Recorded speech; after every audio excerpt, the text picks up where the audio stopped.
LDC থেকে উত্তরণে আগে তেমন কোনো প্রস্তুতি নেওয়া হয়নি, তবে থেমে থাকা যাবে না। নিজেদের স্বার্থে উন্নয়নশীল দেশের কাতারে যেতে হবে।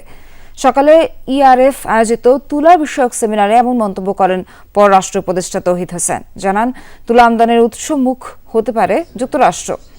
তুলা উৎপাদন ও শুল্কায়ন সহজ করতে 2 মাসের মধ্যে কার্যকর পদক্ষেপ নেওয়ার ব্যাপারে আশ্বাস দিয়েছেন পররাষ্ট্র উপদেষ্টা। বলেন, এক্ষেত্রে নীতি সহায়তা দেওয়া হবে।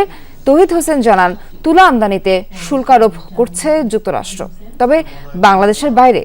টেক্সটাইলে তুলার অবদান 71%। স্বাভাবিকভাবে 80 লাখ বেল তুলা দরকার হয়। আমদানিতে দরকার হয় 6 থেকে 7 বিলিয়ন ডলার।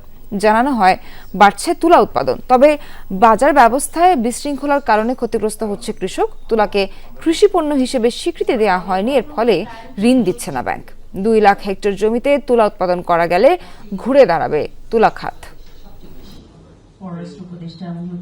যখনই করি না কেন গ্রাজুয়েশন, এই যে 3 বছর পাওয়া যাবে, ওই 3 বছরেই তারা সেটার সাথে অ্যাডজাস্ট করার ব্যবস্থা করবেন, এবং আমি তাদের উপর আমার দৃঢ় বিশ্বাস আছে যে তারা সেটা পারবে।